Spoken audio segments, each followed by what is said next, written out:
filming the intro at the end, but today we're going to do the back brakes and a rotor and a caliper on this 2008 F-250 diesel.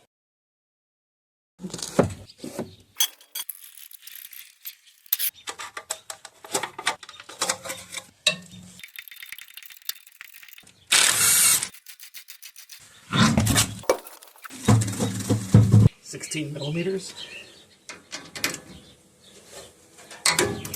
Oops. Notice these aren't super tight. They don't hold any braking force. They just hold the caliper on so that it doesn't come apart.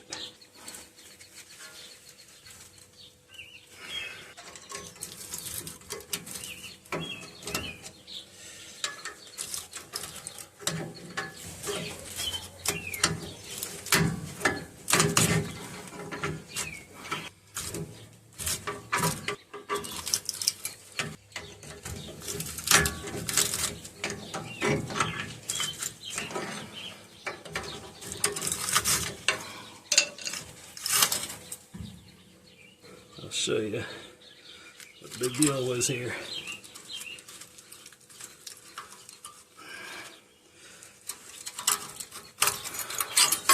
Yeah, no more pad. Metal on metal. 21mm. Taking these off because I need to change the rotor.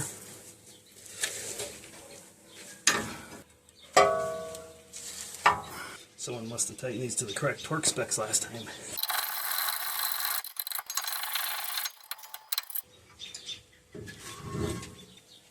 Oh yeah, should have done this earlier. You feel lucky?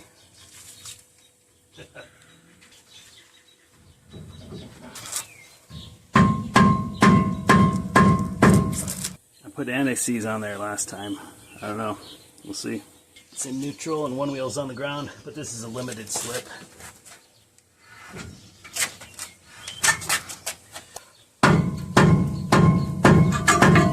Oops.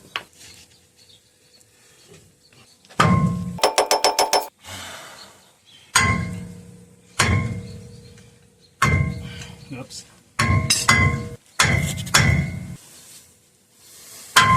There, it's starting to move. All right.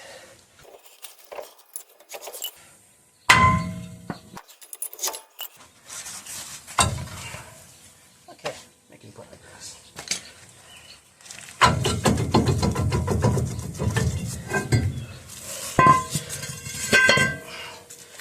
We'll get a new rotor anyway. Brake cleaner on both sides to get the oil and coating off of that. I'm almost out.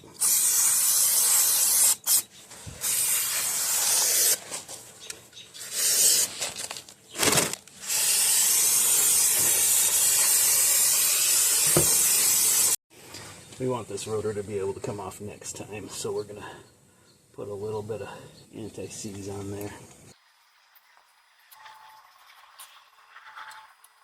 Now I'm probably going to have to loosen my parking brake adjustment right here to get the new drum rotor on. Nope. Pretty much goes on, it looks like. So we always want to pull these out and clean and lube them. This one's normal, but we're still going to clean and lube it. We're going to put a new boot on. This one over here is getting a little stiff. Not quite so easy to move. Yeah, that grease looks kind of dried up. We're going to clean that up. That grease looks pretty normal. So we'll clean it and relube it too. And we'll pull this old brake pad out.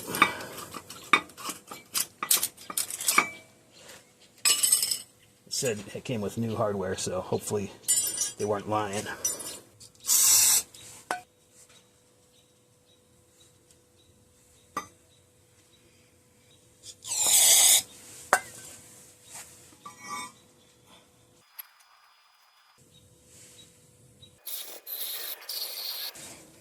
Safety goggles. I'll clean this one out a little more.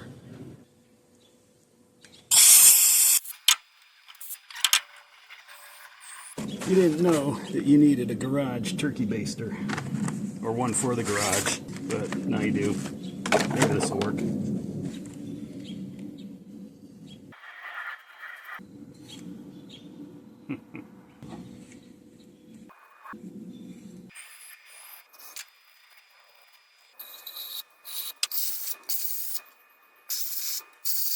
That'll do. Sometimes it's a little stuck.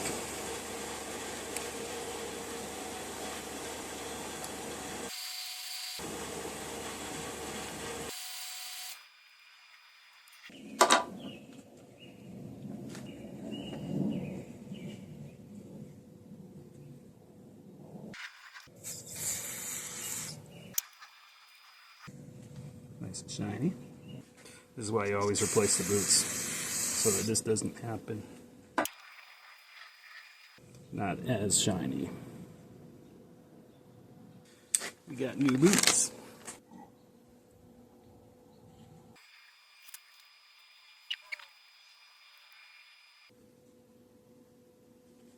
Now we need brake caliper grease. Oh well.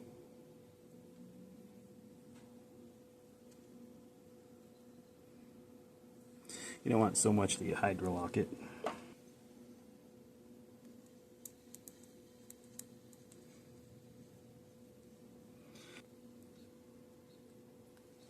Boot is on.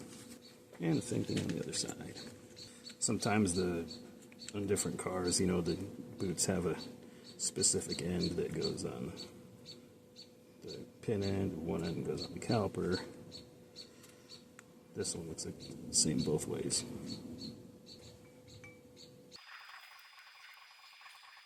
Come on, there it goes. I've learned that professional installation doesn't always mean what you think it means. Sometimes you can do just as good of a job. 203 foot-pounds, 26 foot-pounds. Only 26 foot-pounds. 203. Just making sure. Oh, before I put this on, I'm going to wire brush it.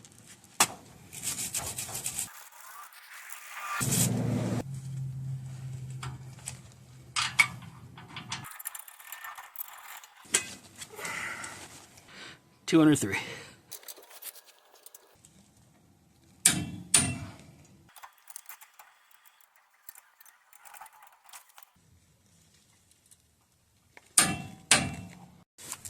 And then when you're done with your torque wrench, you always loosen it down to the lowest setting. See, I keep the instructions with me. It says right there, store at lowest setting. Measures one direction. All right, now we're going to put a little bit of caliper lube right here. Careful not to get any on the rotor. And up top, the same place. And then the other side.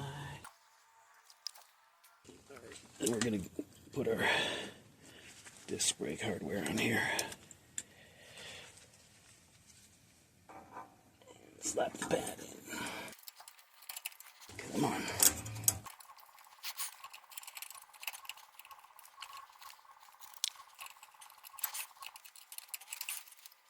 No, I'm not the only one that struggles with this. Okay. Maybe pop the bottom one in last and top one in first. Yeah, alrighty. That worked. Alright, we need to let the old fluid go out when we compress the piston. So 3/8 of an inch. I don't know why they didn't make it an 8 or a 10 millimeter, but it's 3/8 of an inch.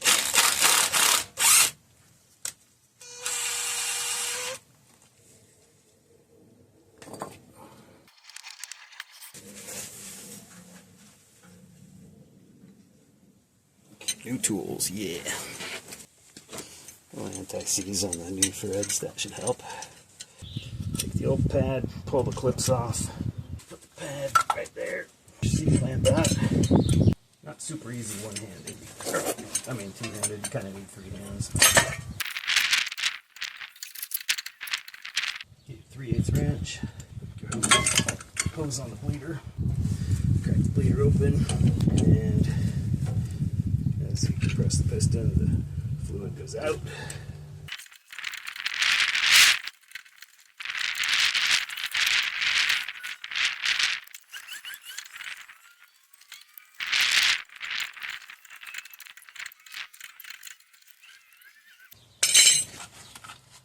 pistons compressed. Okay.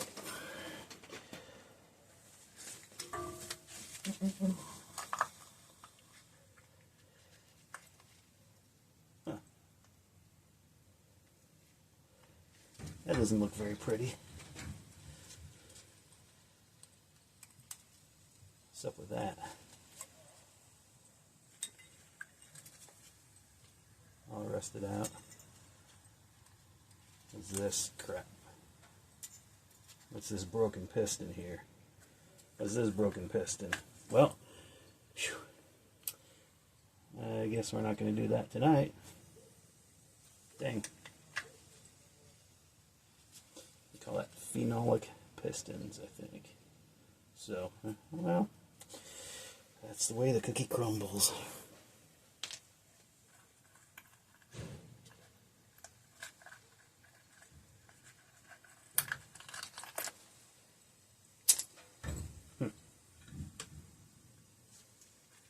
Well,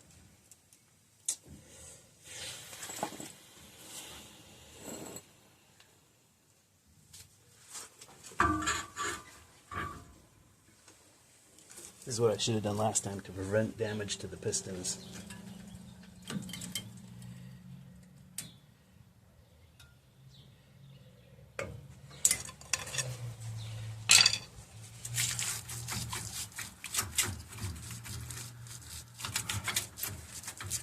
Maybe a little bit more.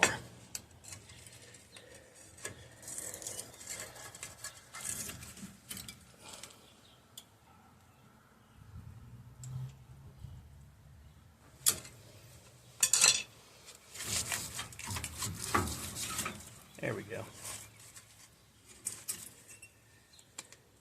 A little rusty there. And this side could easily wait till Saturday, but since I did the other side then and I got time now, not really. But. So that one slide pin that was stuck on the other side made the pads wear that much faster. See, we have that much left, and the other side had none. The new caliper came with the mounting bracket, so we're going to have to take that one off. Don't strain yourself. Just get a longer breaker bar.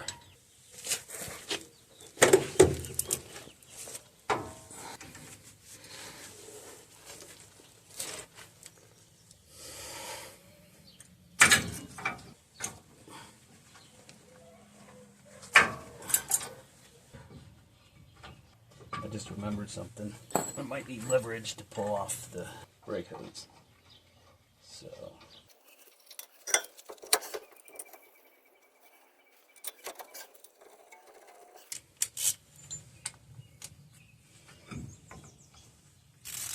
For those of you who need to be told every nut size and bolt size, it's a 16 millimeter.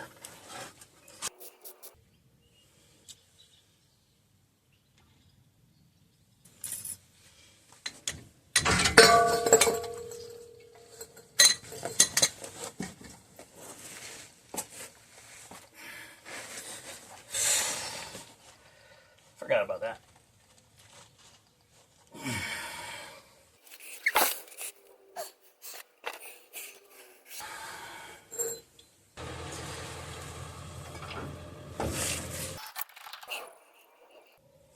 One on each side.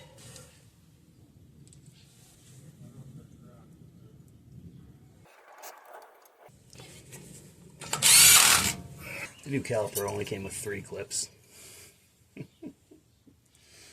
And they're a different style than the ones that came with the brake pads.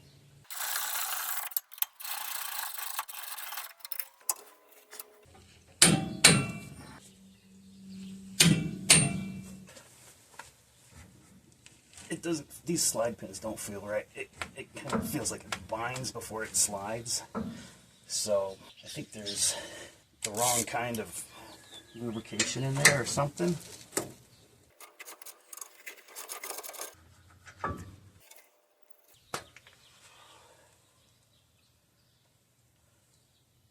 Is that why it felt wrong?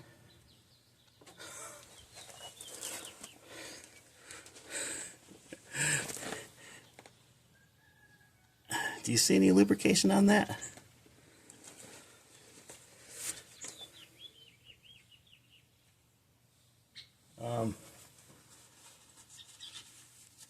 There was absolutely nothing on those. Nothing at all.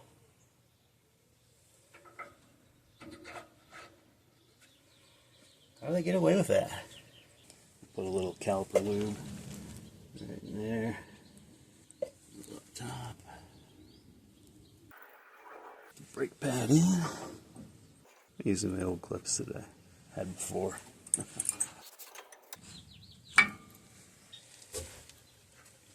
Put some slide pin lube, caliper lube on that.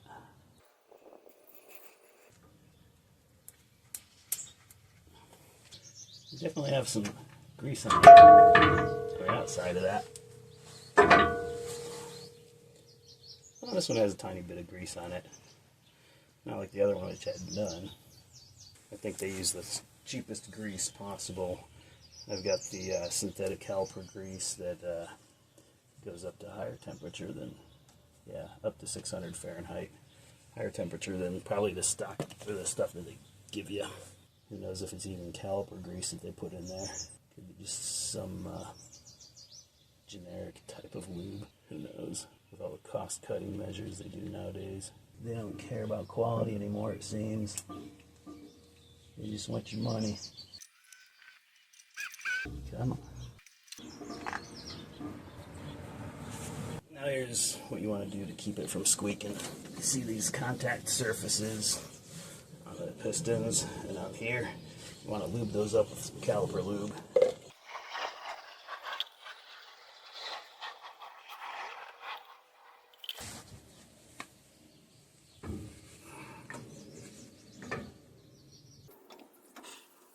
You want to make sure that your slide pin flat lines up with that, so you don't bend it when you tighten it up.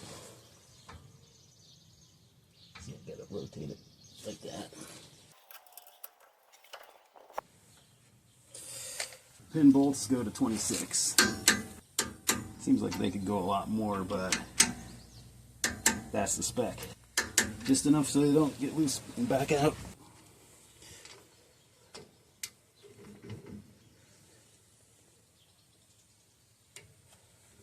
I don't know what I tightened that to, but it was less than 26. This is my vacuum bleeder kit. Yes, I made it out of a peanut butter jar. Pull the bleeder cap off of that.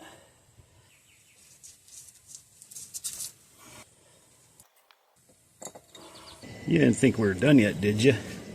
Remember that turkey baster I said you needed for the garage? Well, I'm gonna get the old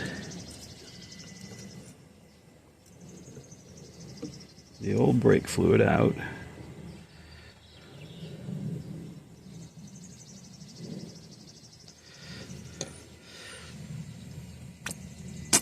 So we can put new brake fluid in the master cylinder. I like to use .4 because it's a higher temperature. It can withstand higher temperatures than .3. I almost forgot to put this back. Good thing I have another bottle. Don't worry, this was opened only like 2 weeks ago. It had a lid on it. Okay, I have my vacuum pump running to my peanut butter jar with another hose going to my bleeder valve. I'm going to open it up and then give the brake pedal a few pumps.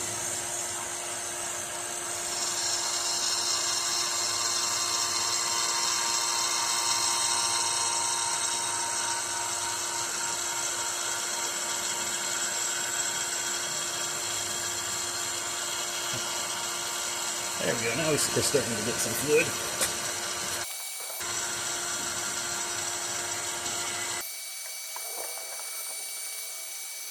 Now let's check the master cylinder.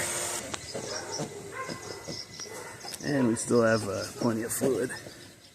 If your fluid comes out this color, congratulations, you've had your brakes bled before. If it's super dark, you waited too long.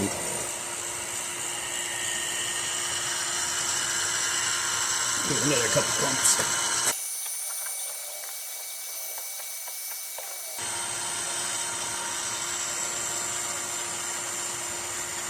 I think that's enough for that tire, that wheel, that caliper, whatever.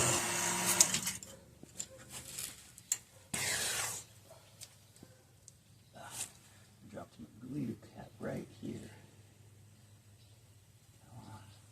There we go. One drop of oil between the nut and the washer. And then 150 foot-pounds. Check your owner's manual.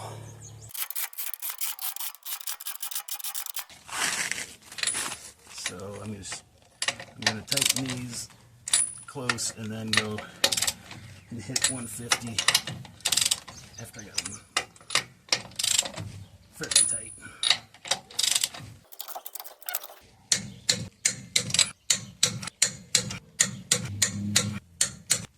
And now just to go all the way through once more, just to make sure I didn't miss anything.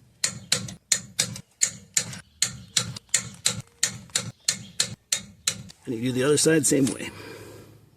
You didn't think we were done yet, did you?